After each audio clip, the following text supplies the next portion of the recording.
You know, I've realized something about this show. Always watch each episode as it airs and never fall behind, because then you have to watch all of these episodes in one go in order to catch up and end up with a headache and burning eyes. No joke, that's what happened to me. In all seriousness though, I think I've discovered why it is that people hate this show so much, myself included. It isn't the race swap characters or the bad writing, the terrible acting, the whack costume design, the abysmal pacing, or the complete lack of a plot, although those things definitely contribute. Instead, this show completely lacks what the books and Peter Jackson's original trilogy had in spades, and that's hope. As someone who fought in World War I and would have lived in the trenches and managed to survive the Battle of the Somme of all things, Professor Tolkien would have seen a lot of horrific stuff. He would have seen courage and cowardice, acts of bravery and terrible violence, sacrifice and heroism, and likely a great deal of despair because trench life would have been harrowing. As such, I think he is uniquely qualified to talk about things like bravery and hope in the face of utter despair. His experiences were authentic and real, giving him the necessary tools to create a story and world which has been inspiring to millions of people for decades upon decades.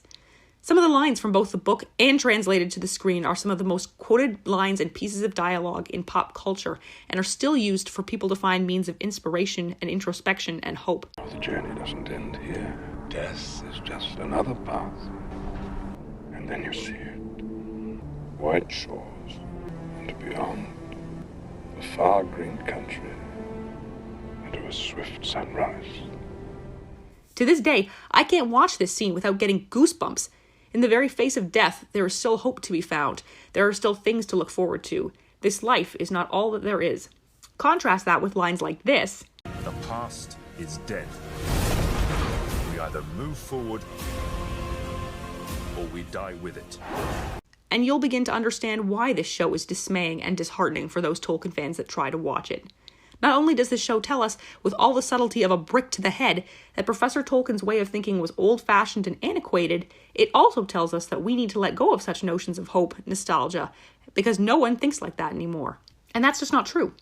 One of the things that made Professor Tolkien's work so great were his beliefs in a higher power, which created this sort of transcendency in his work that made it timeless. References to the Valar, which the elves view with such reverence and yet sorrow because of their separation from paradise, struck a chord that was incredibly bittersweet with viewers because it was portrayed so well. The idea of a heaven, of a life after death, and death being a passage that was natural to move on to the next great adventure is so inspiring and yet sublime. There are some vague references to Valinor in the first episode, some sweeping landscape shots, and an image of the two trees, but essentially, that's it.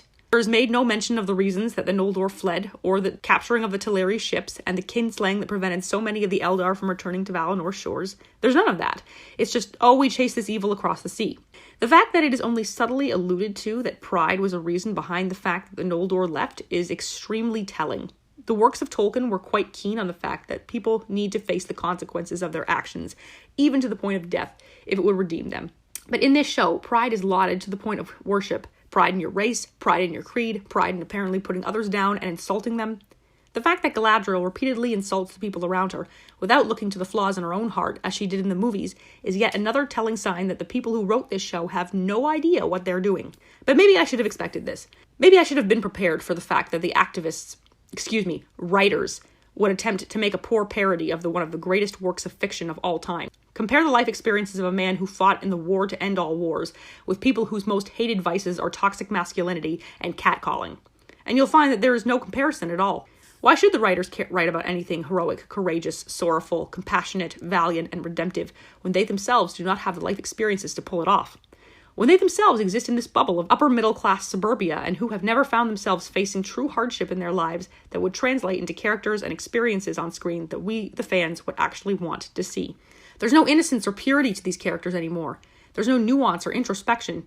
Instead, we have characters who are just angry and entitled all the time, who demand so much and yet deserve so little. I miss the days when characters had to fight and work for their own happy endings, where they had to bring about success and bravery through sheer force of will and determination, where even when people were terrified of what they were about to face, they still did it anyway, not out of a sense of ego or misplaced pride, but simply because they were there and it was the right thing to do.